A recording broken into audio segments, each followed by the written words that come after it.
Welcome to another episode of the WeakLEE Podcast. I'm the man in front of the camera, Darren Lee Jr., the man behind the camera, Bryce.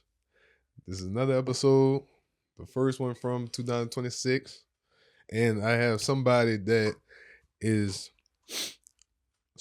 a person that I know from other mutual friends. He played football out here in the city, from high school to college, played a little bit of professional, and you want to tell the story a little bit. So, Devin, introduce yourself to the. My name is Devin Glenn. I'm known as Jet. From New Orleans, Uptown area. Attended Warren Easton and Tulane University. Yeah. Well, how it was being at Easton? It was cool. It was a decision that I made to go there, for sports. Like Easton wasn't really like known as a school that was known for sports. It was mostly like, preppy type, females. But me and my partners, we wanted to start our own wave. Most dudes was going to like car or like 35, like the popular schools, but we wanted to go there and turn it up. Right. And just make our own name for ourselves. Yeah, that's what's up. So how y'all did when you was there? That's when y'all had lost in state or made the state? Yeah. We made it to state. Man, we went in as freshmen and immediately like we was them dudes. Yeah. See what I'm saying? Just based off of like mindset, not swag. Mm-hmm. And like all us played as freshmen. We was still, had like a 4-6 season, but our sophomore year, I believe like we went 4-6 again, but our junior year, we made it to like semifinals. Mm-hmm. And then our senior year, we made it all the way to state. My senior year, we signed like 15 players, Division I. We had the number one player in the country, like the number one receiver in the country on our team, Tyron Johnson. So that was just big for the city and the program overall. Mm-hmm. What attracted you to football? Honestly, like I just felt like it was the best opportunity for me to like make it out. Mm-hmm. Like make it out of my situation. So it was just an avenue that I attracted, kind of like at a young age, watching it on TV. Yeah. Like watching like a few dudes in the neighborhood, so I was like, I could do this. You know what I'm saying? So what exactly was your situation growing up? Man, I grew up rough. Single parent household. My dad got killed when I was younger. Mm-hmm. So it was my mom and my 3 sisters. Yeah. You the oldest or younger? I'm the only boy. All right. So I was the third child, but I'm the only boy. So right. I was the yeah. You was the golden child. Yeah. But it's difficult for a woman to raise a man, you know what I'm saying, or just a boy, especially, when you got three other girls. Right. Our living situation wasn't the best. Shotgun house, 2-bedroom. Man, we didn't have a kitchen table. See what I'm saying? Like the real trenches. Right. See what I'm saying? I started to get into trouble. And my mom sent me off to live with my grandfather. It's crazy, right? My last straw, like how you like parsley, how parsley green. Mm-hmm. So I used to bag up parsley and put it in a shoebox. All right. Like it was marijuana. Yeah. See what I'm saying? My mama found that stash and boy, I got her ass whooping out the world. She was like, nah. She was like, nah, that's enough. Yeah. So she sent me to stay with my grandfather. He stayed on the West Bank. He was a business owner, a construction man. So he kind of taught me like what hard work was. Mm-hmm. That boy had me in the sun. I'm pushing wheelbarrows at 9-10 years old, shoveling, digging up stuff. But he was a businessman, and he was kind of older, so he couldn't really tend to a child. Yeah. So I stayed a few years with him. Then from there, I had moved with my aunt. That was more like a 2-parent type of household. Mm-hmm. But she also had 3 girls. Right. So I was with her for maybe a year or so. I don't exactly remember why I moved from with her, but I ended up moving with another family member from there. I was staying with my grandmother. She was older too, so it was a kind of situation to where, she couldn't really manage like a young boy. So Yeah. I was still running around, doing knucklehead stuff. And then from there, I ended up moving with my nanny. My nanny, like, that was more of a stable situation for me. She was an accountant for like some hospitals. She had a nice house. And she had one son, but he had already moved out. And like I was like her second child. Yeah. And she kind of like taught me what discipline was, and just like stand on top of my academics and things like that. But I was still kind of giving her a run for her money. I'd be making A's and B's, but she's still coming down to the school because I'm getting in trouble. Yeah, behavior still was bad. Yeah, see what I'm saying? So, she was kind of shook up on like why I was the way I was. Mm-hmm. See what I'm saying? And You ever figured out why?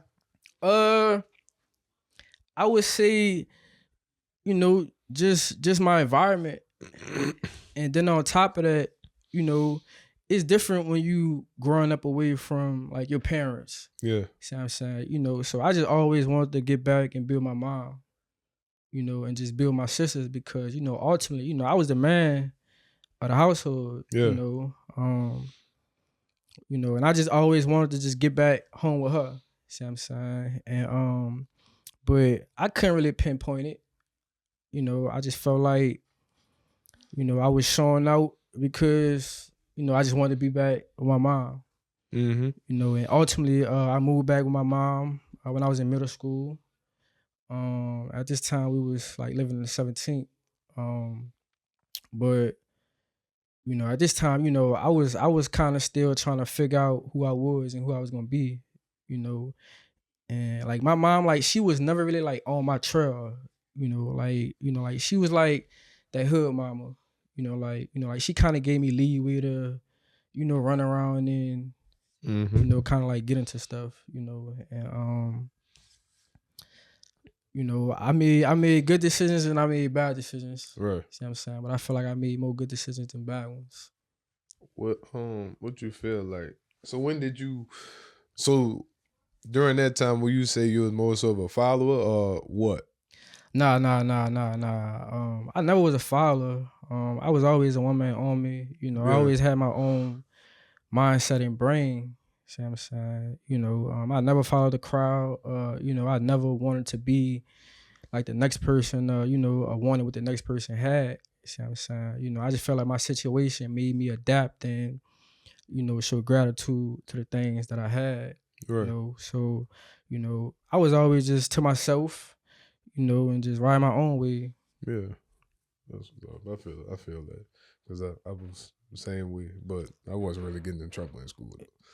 Because I was raised with my mom and dad. Like, my dad didn't play that shit. All right. Because he always told me, like, he told me this when I was younger, and I'll never forget this all the way up till I'm 34 now. Like, all the way up to this point in my life. He said, if you go to jail, I ain't paying to get you out. Like, that's right there. Yeah. Like, bruh, that's stuck with me all my life. Like, I ain't do nothing crazy, like, nothing like that. Because I'm not trying to do that. See, I honestly, like, the thing is with me, right, I was seeing so much stuff and, like, experiencing it, I felt like I knew what not to do. Yeah. See what I'm saying? And I just always been smart. Mm-hmm. I'm always I'm an observer. See what I'm saying? So like I felt like it was easier for me to make the right decisions than the wrong ones, because I knew like the consequences that come with certain things. Right. Like, not saying, I never slipped up, but I felt like every risk I done took was calculated. I probably done sat and thought it out. Like, okay, if I do this, then this could happen. Right. So everything was always thought out, and I just always been smart and always had my own mind. So it was just like, I was never gonna let nobody influence my moves or influence nothing I do. Right. So how was college? Like being already in the city. It was then you go to Tulane, you're still in the city. Nah, it's like life at Tulane was like a unique experience because like Tulane is like its own little world. Mm-hmm. The people that went there, like they'll kind of understand what I'm saying, but it was like its own little world, so like everything I needed was on campus. Yeah. Right. So the coach at the time who recruited me, his name was David Johnson, man, real good dude, real, he from the city, so he kind of knew my situation and, he made sure that I had everything I needed, and he told me, like, don't go home. So most of my time was spent on campus, All right. So like maybe holidays I'll probably go home, but then like still live, he'll probably like invite us over to his house or something. They'll kind of do food at the facilities or something, Mhm. So I'll be on campus chilling. That's great. Yeah. I've been on Tulane campus a few times. Not for, I wasn't Yeah, in school or yeah. nothing, but fucking around. But how exactly was like your career at Tulane all the way to you graduating and all that? It was a slippery slope. I came in as a freshman, right? I was undersized, Mm-hmm. so I wasn't really like supposed to be there anyway, but I just feel like the things I did in high school, like they couldn't overlook it. Mm-hmm. See what I'm saying? So when I got to Tulane, I had dudes telling me, man, everybody fast, everybody could do X, Y, Z, but my mindset was, I'm like, man, everybody not me. Yeah. See what I'm saying? Like everybody ain't been through what I've been through, and everybody just don't got that dog in them, So my freshman year, I came out camp killing everybody. I could probably count on one hand how many one-on-ones I ever lost my whole career of being at Tulane. I came out. We had a loaded group. We had like 4 or 5 running backs. We had like, dudes who were seniors, who been like experienced and things like that. But I played like that Sproles position, so I moved from running back to receiver, so they kind of brought me in to do that. But, we still had a loaded room. But, ultimately, I remember, I think like game 4 or 5, I had ended up breaking my red shirt. And it's something I do regret because we was having a losing season, but I just felt like I was good enough to play or just good enough to help us do something. Right. Not really thinking about like the long run of like what'll come with, me doing that. And I was a true freshman. I spotted played a lot. Mostly like on special teams. I had a few plays here and there on offense, but it wasn't like nothing I expected. After my freshman year, my coaches got fired. So that's when things kind of changed because now I'm around a bunch of dudes who don't really know me or my situation. See what I'm saying? So now it became from, okay, it's all love to now it's straight business. Yeah. Right. So my sophomore year, I felt like I was good enough to play in front of dudes who was in front of me, but it was still like growth that I needed to do, or just work on. So I kind of spotted played that year too. I played a lot of special teams, and then my junior year, that coaching staff, they kind of hit the ground running, and they kind of brought in, the type of talent that they was really looking for. At this time, to transfer, like you have to sit out, so like it wasn't like the transfer portal or the the stuff you see going on now in college. See what I'm saying? So, it was just a situation to where like I just had to thug it out because I knew like opportunity was gonna be limited. Maybe I could have ended up at like a Southeastern or like a Nichols, but I was playing at a good like Division I school, like a powerful, university, and we had a lot of resources, So at that time, like my mindset changed from just okay, like I'm here for sports to, okay, let me take advantage of this education, No. This top tier university education that Tulane has to offer. I was still doing my thing. I was special team player of the year 2 years in a row in the conference. I played a lot on special teams. I had a few snaps, but I was kind of like up and down, as far as like with my consistency. Yeah. And mind you, it's a business, right? Always. So if you're not producing, if the coach is not winning, they're gonna be out of there. See what I'm saying? So they kind of protect themselves by putting, like the people that they can really trust on the field. Yeah. See what I'm saying? So by me being kind of like inconsistent or just having up and down days, like regardless of my talent, I just felt like, I didn't really like reach my full potential. Mm-hmm. See what I'm saying? But ultimately, my senior year, we ended up winning a bowl game. And on from that, Tulane been a winning program since. Yeah, fact. See what I'm saying? So I'm definitely grateful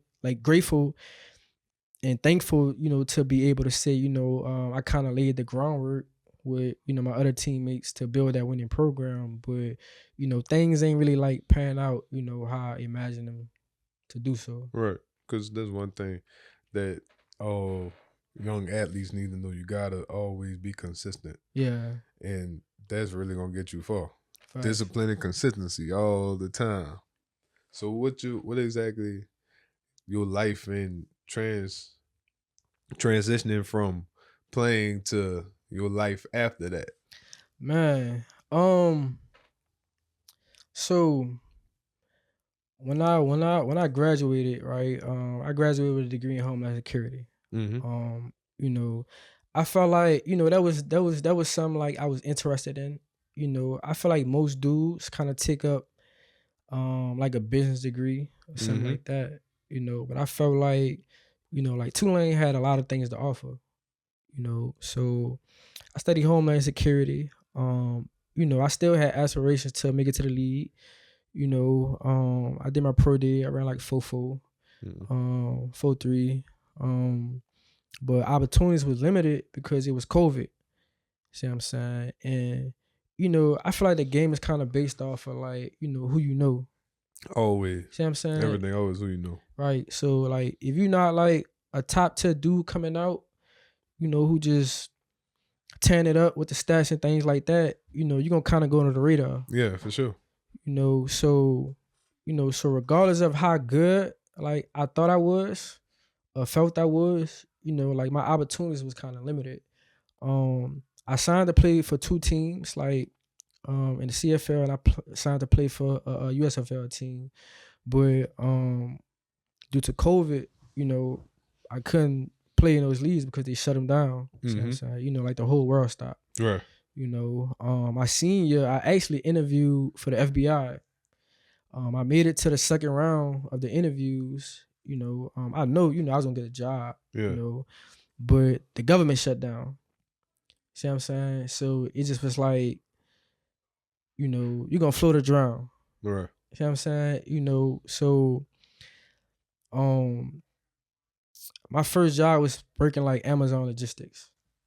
Right? Mm-hmm. I was a Tulane guy working at Amazon. Right. Right? See what I'm saying? Yeah. So I felt out of place. Yeah, for sure.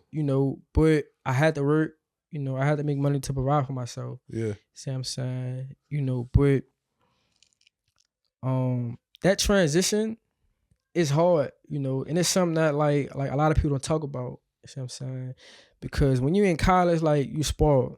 Like athletes, sure. like you spoiled. See what I'm saying? I'm talking about if you fall down, you got 4 or 5 people running up to you, you okay? They checking on you, you got the free meals, you getting gear, we had like this thing called like COA at the time, so you getting a little money, you being housed for free, so everything pretty much given to you. Yeah.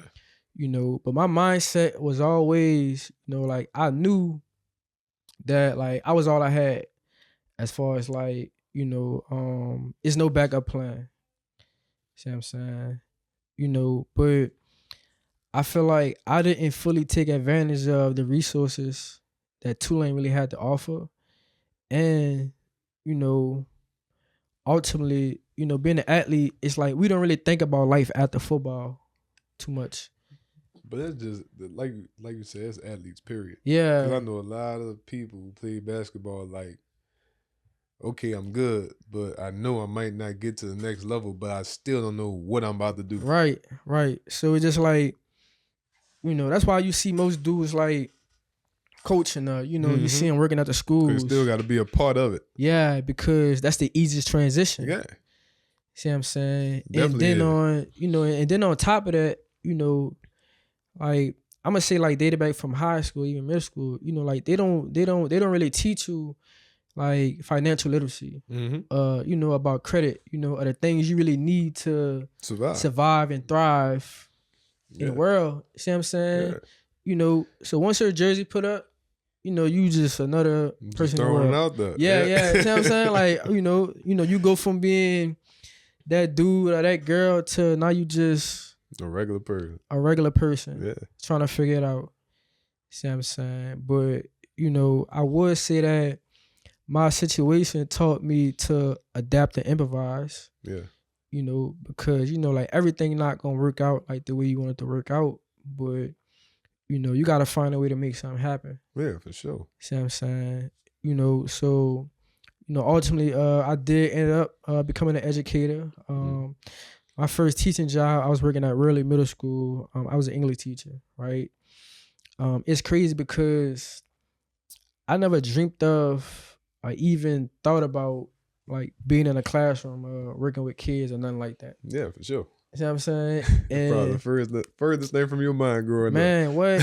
Crazy. You know what I'm saying? And then, like I never had even met the principal at the time. Yeah. Like she hired me based off of just, word of mouth, just based off of, okay, he went to Tulane, so he must know something. Right. Right. For me, it was easy because, like all teaching is, you learning the material, and you just, finding different ways to kind of like relay the information to kid, like that's when teaching come and play at, but for me, I most so fell in love with like vibing with the kids, see what I'm saying? And just like the experience of like giving back to the kids, it was younger kids at the time, but they still kind of navigated towards me because I was still young. I was fresh faced, they kind of knew my background of playing sports and things like that, so they was kind of like vibing with me well. I ended up getting another opportunity to play ball. I still had it in my system, so I had to go pursue the opportunity. I ended up signing to a team in North Dakota. And it just didn't go as planned out for me. By this time, I had my daughter. I have a 7-year-old daughter, and I just felt like it didn't make sense for me. As far as just like, finances and just me being away. And, I ended up coming back home and I ended up getting a job at Warren Easton, which was, my alum. Yeah. And, I started coaching and, I just felt like I was kind of driven there by fate. See what I'm saying? And I kind of like adapted a mindset, maybe God wanted me to be in this position that I'm in right now. Right. And help all the other young men become what they need to become. Right. And you could help guide them from your experience. Yeah. So it's probably why you ended up right there. Facts. That's all.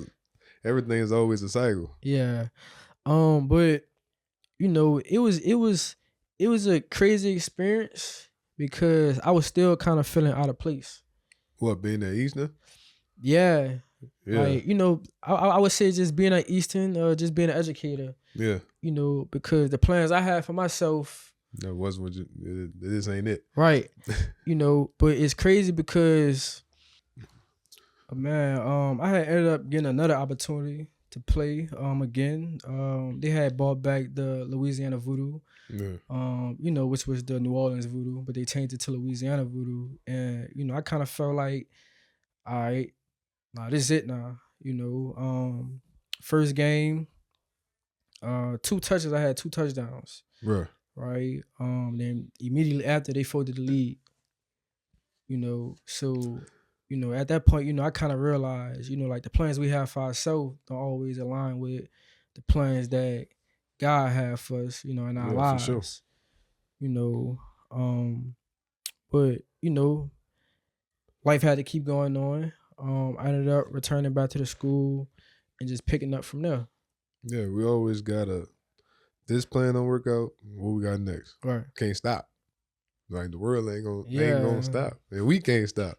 Cause that's one thing I realized, like you said, a lot of my life and everything I've been through is definitely not what I had planned. Like just about everything. Like I ain't never think in a million years I'd be divorced. I ain't never think I have 3 kids. I never think that I'll be working in delivery. Like ain't none of this was in my plan. Right. But this is where I'm at and I'm rolling with it. Right. And I'm grateful for it. Like I ain't even upset about everything that I've been through. Yeah, you know, that's one of the biggest things, you know, is showing like gratitude to the small things and the big things, you know. I feel like, you know, as men, you know, that's when like the mental health things kind of come into play, you know, because we kind of be in our head about the things, you know, that we don't have. Yeah, for sure. You know, like being fully aware of our potential, you know, but, you know, we kind of forget to be grateful for the things we do have. Yeah. See what I'm saying? You know, and, you know, sometimes, you know, you kind of got to just take a step back and just, you know, find some peace within and kind of just like live in the moment. Yeah, be thankful where you at. Because this is what we need. Exactly. Like everything I need is right here. Right. You know, a lot of times, you know, I feel like, you know, we kind of like, you know, look towards like the things we want. Yeah. See what I'm saying? You know, then you got like social media, you know, like social media play a big part, you know. In everybody's life. And I feel like most of the things on social media, you know, it's a facade. Yeah, for sure. You know, like a lot of stuff be fabricated. You know, you can have any image you want on social media. Yeah. You know, but at the end of the day, when it's all said and done, you know, you're gonna always have to look yourself in the mirror, you know, and shit, ultimately, you know, that's gonna be the real you. Yeah, for sure. And a lot of people don't know what the real them is because they're so busy being another person on up. Facts. And I think that's why people have a real problem with the reality. Right. Because they try to make this is my reality, but at the end of the day, this is not. And you have to be okay with how your life is. Facts. Good or bad. Right. Like, this is what it is. And it's okay. Like, you're like, where this other person at, you may not be there right now. Exactly. Or you may not ever be that. But that's still okay. Because everybody not going to have the same life. We all are different. Facts. And you got to be okay with that. You know, I feel like, you know, like when you start to, you know, like start to show gratitude and be grateful, you know, for the things you do have, you know, that's when God like kind of start pouring his blessings more down. Yeah, for sure. You. See what I'm saying? You know, and you receive more. Mm-hmm. You know, and because you start doing things for the right reason, not the wrong reason. Exactly. And that's when, like you said, all the blessings come. Right. You know, and you know, I feel like it's important to kind of, you know, just keep your eyes on your own plate. Yeah. See what I'm saying? You know, because certain things that's meant for other people, you know, might not be meant for you. Yeah. You know, and, you know, a lot of times, you know, you got to go through that storm to, you know, get that outcome you want. And they don't even know what they went through to get where they at. Exactly. Like you don't know people's story. And like, that's one thing I realized though too. Like growing up, you gotta be more patient and understanding with people's story and what people went through. Cause at the end of the day, like they have so many unhappy and unhealthy people in the world, but at the end of the day, we still don't know what they went through. Exactly. And we be quick to judge because they this way and not on this level, but at the end of the day, you still don't know what they went through. You don't know if they mental can handle it. Yeah. Or you don't know what they going through. So it's like we really gotta show more grace to people. Cause we want people to show grace to us each and every day. Facts. So we gotta give that same grace. Gotta always be willing to. I mean, I feel like me personally, you know, like I'm never quick to judge like a person's situation. Mm-hmm. See what I'm saying? Because I know like the things I've been through. You're right. You know, and you know, I'm just learning. You know, it's really important to like regulate your emotions, Yeah, and your feelings, like as a man. right. See what I'm saying? You know, because a lot of times, you know, we kind of feel things, and you know, but we taught to, you know, keep your poker face on and not really express it. Not show it. See what I'm saying? But you know, a lot of times when we do, you know, sometimes it comes off the wrong way. Mm-hmm. You know, it kind of like, you know, people kind of perceive it, you know, in different ways, you know, and you could be genuinely, you know, showing like good intent or like some of the things, you know, you may be feeling want to express, but you know, it's an uphill battle. Yeah, always is. For sure. But we can't stop. We can't. Ain't no stopping. At all. So what else you got planned? Like you just like this, just the teaching thing, just what you rolling with, or what else you really have planned? Man, honestly, man, you know, I'm just leaving like everything in God's hand. Yeah. I had started my own speed development programs called Just Enter Time. So I do like speed development, agility, position specific work, and we do life skills after, you know. And you know, I just feel like I'm big on real life. Yeah. You know, like real life experiences, you know, and telling them what it is and what it ain't, you know. So I kind of use that platform to kind of, you know, tell the guys that come work with me, you know, the real, you know, and the things to kind of expect in life, you know, to kind of help them navigate and move through their situations. Right. That's great. Right. That's great. Keep doing your thing, brother. For sure. I appreciate you doing this episode with me, dog. Yeah, for sure. Look, it's another episode. Remain open, eyes, vulnerable, and tune in next week. And this is the WeakLEE Podcast. Be sure to like, comment, and subscribe. Tune in next week.